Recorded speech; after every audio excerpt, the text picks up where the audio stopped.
Within the deep recesses of your mind lies a force so magnificent, so boundless, that it shapes the reality before you. This force, this divine power, is not separate from you, it is you. Your thoughts are not idle whispers passing through the corridors of your mind. They are commands, blueprints, the unseen architects of your reality.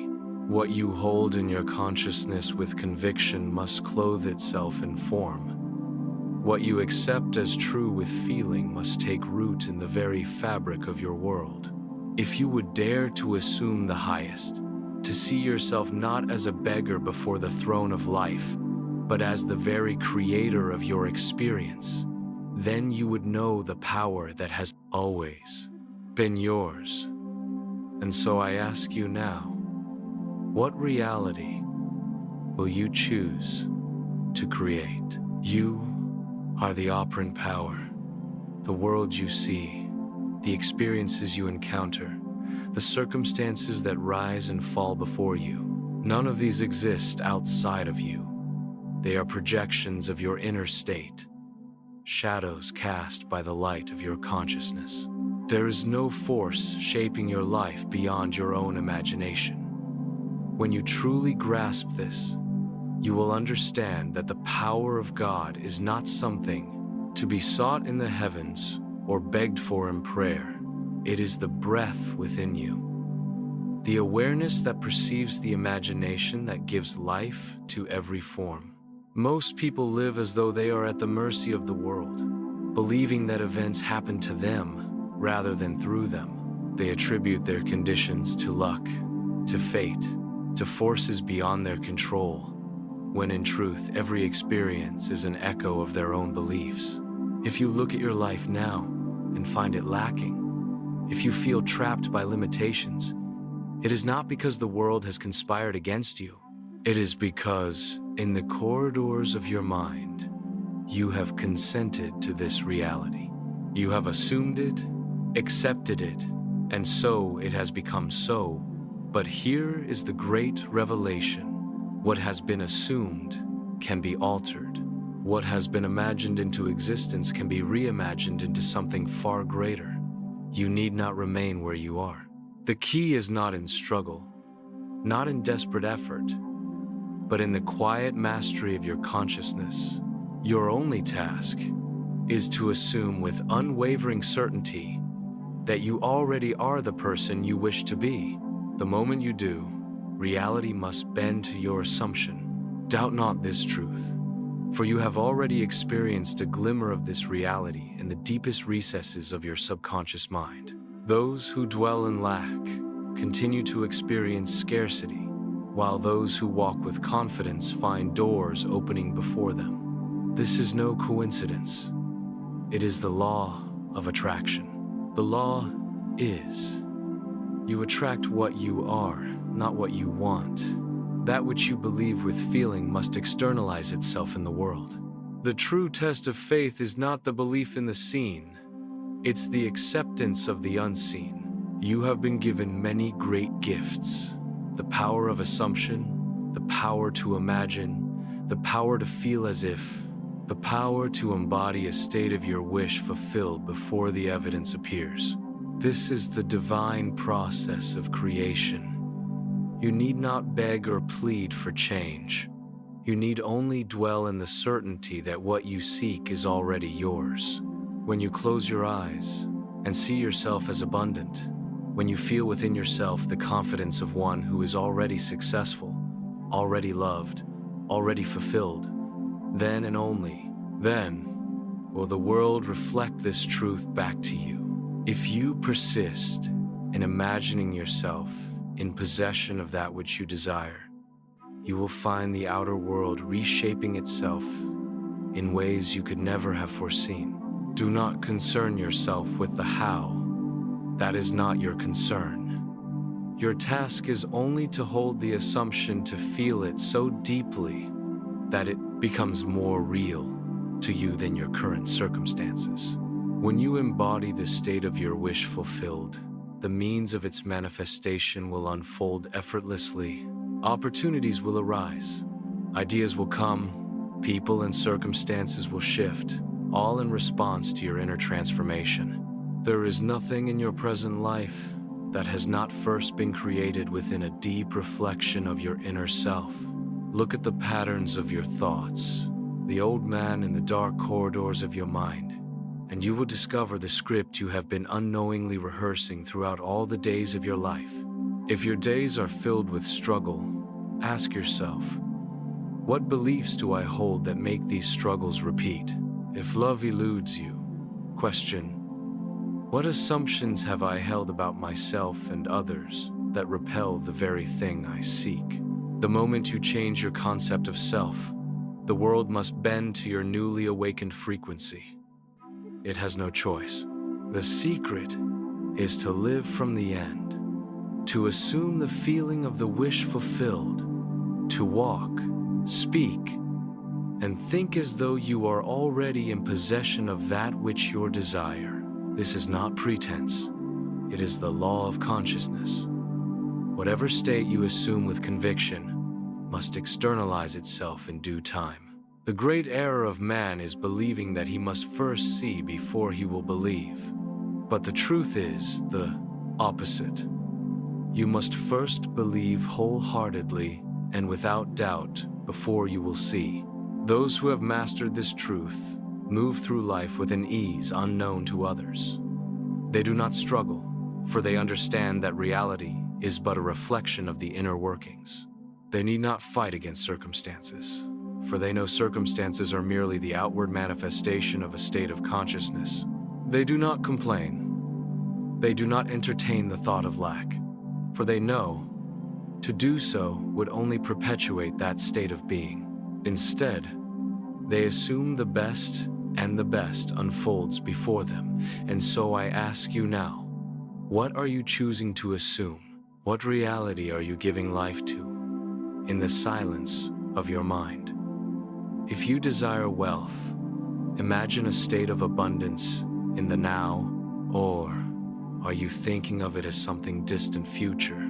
If you long for love, do you see yourself as one who is loved, cherished, and highly sought after? Or have you isolated yourself from the very love you crave? Be honest, for consciousness does not lie. It reveals to you precisely what you believe to be true. To change your world, you must first change yourself. Not through effort, not through force, but through the quiet, unwavering decision to embody the state of your wish fulfilled. Assume it now. Live in it. Feel it now. Let go of the need to question, to doubt, to seek validation in the outer world. Your inner world is the only reality. And as surely as the sun must rise, what you persist in assuming must become your reality. You are not insignificant. You are not powerless. You are not at the mercy of circumstances. You are the creator. You always have been. There has never been another force shaping your life but the one within you, and now knowing this, what will you create? You are always in the process of becoming, always unfolding into the image you hold of yourself in the depths of your consciousness. Every thought, every assumption, every feeling is a seed planted in the fertile soil of your mind, and in due time it must bear fruit. The law is exact. It does not err, nor does it discriminate between what you consciously desire and what you unconsciously accept. Whether you assume greatness or mediocrity, abundance or lack, joy or sorrow, the law fulfills without question. It is not concerned with what you wish were true. It is only concerned with what you believe to be true. And belief is not a thing of idle words. It is not the mere repetition of affirmations or the mechanical practice of techniques. It is the deep, unshakable knowing, a feeling that something is so even before the world has provided evidence of it. When you believe something with all your being, you no longer seek signs of its coming, nor do you entertain doubt or delay.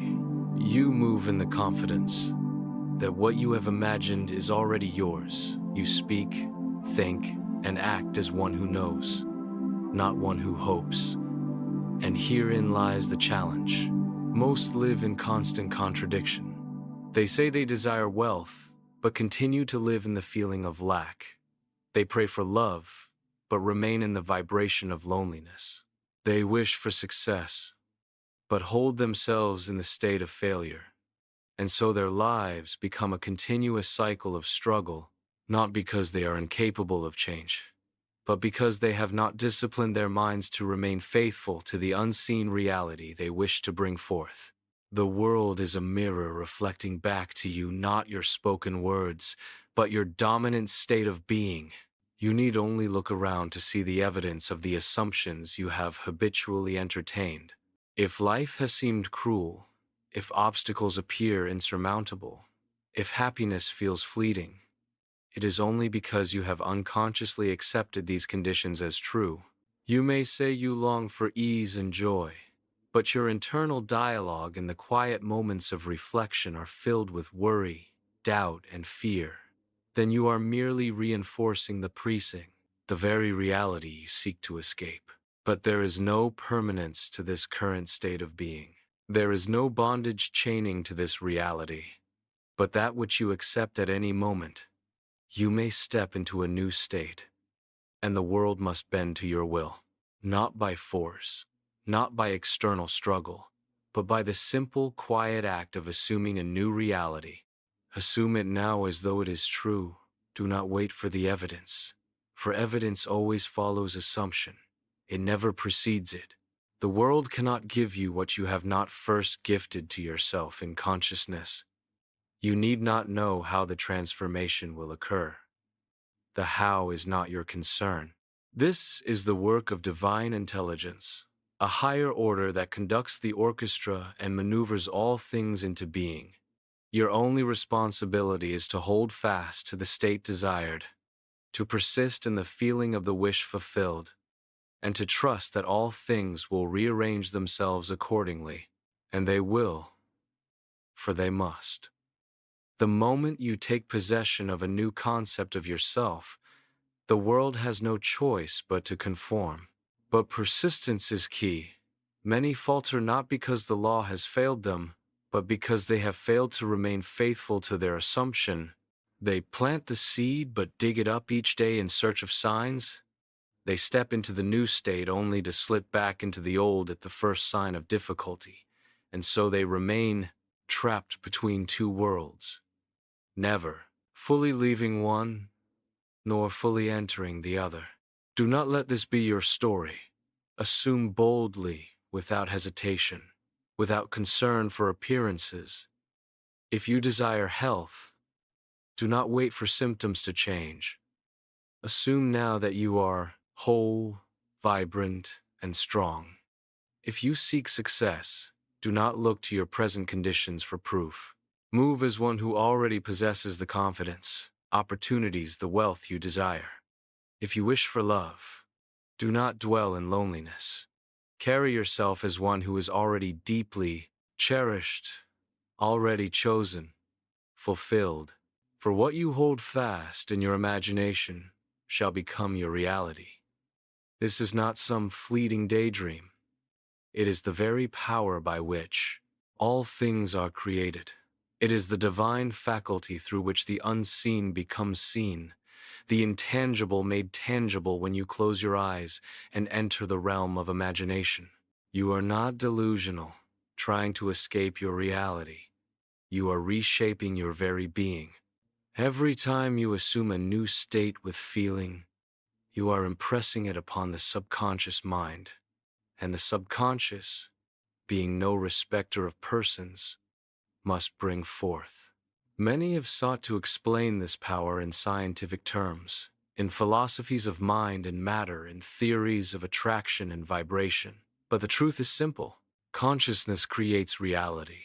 As above, your imagination, so below, your reality.